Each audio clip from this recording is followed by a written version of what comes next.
I was on the way to winning white women. Are you mental?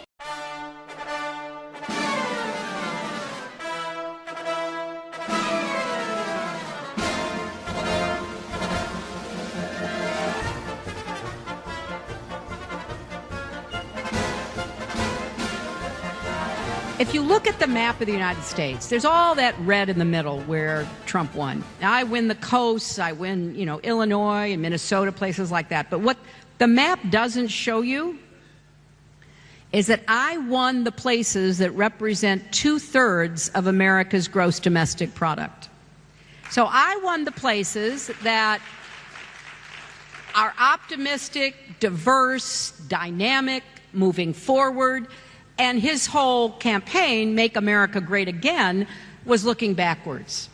You didn't like black people getting rights. You don't like women, getting jobs. You don't want to, see that Indian American succeeding more than you are. Whatever your problem is, I'm going to solve it. So it stopped my momentum and it decreased my vote enough because I was ahead, I was winning, and I thought I had fought my way back in the 10 days from that letter until the election. I fell a little bit short. I was sure that you were going to win. I mean, let me take you back to that night. So was I. I know. But I was on the way to winning. I thought I was going to win. But for that intervention, I would have won. I would have won, but for Jim Comey's letter. Absent that, I believe, and I think the evidence shows, I would have won. But for that Comey letter, she would have won. If the election had been on October 27th, I'd be your president. He didn't win the popular vote. He squeaked through in the Electoral College. You did win, in fact. Well, I won the popular vote. I did win the women's vote. I got more white women votes than Barack Obama did. I won 3 million more votes than the other guy. Right. Remember, I did win more than 3 million votes than my opponent. He should worry less about the election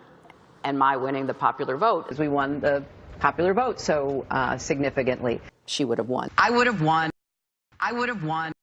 I would have won. I would have won. I would have won.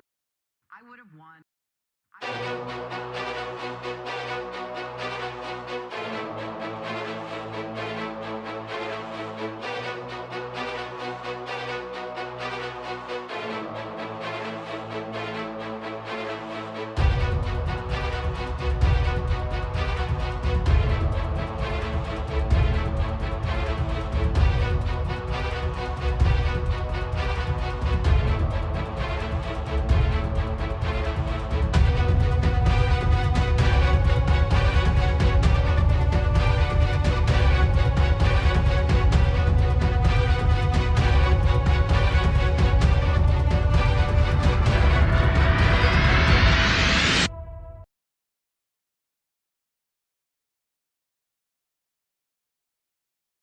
Preview.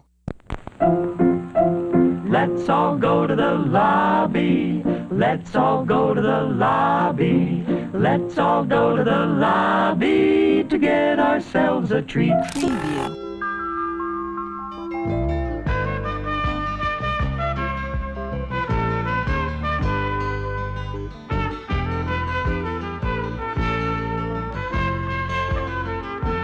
Here's to the ladies, the fair and the weak.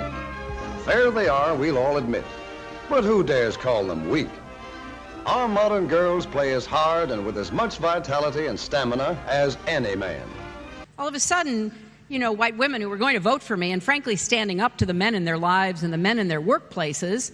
Let's use some very special photography to compress the whole job of preparing a meal into a few seconds of time, to see how many steps it really takes to get dinner on the table.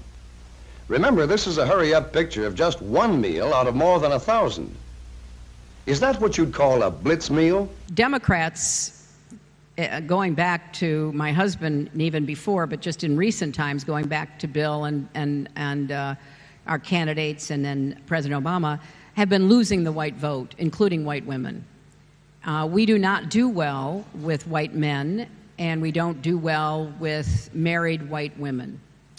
And part of that is an identification with the Republican Party and a sort of ongoing pressure to vote the way that your husband, your boss, your son, whoever, believes you should. How do they do it?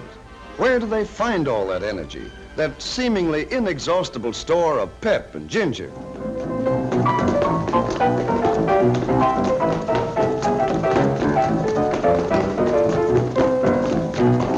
What is that whipcord resilience that lets the weaker sex play half the night, then bob up clear-eyed, ready for the next morning's work?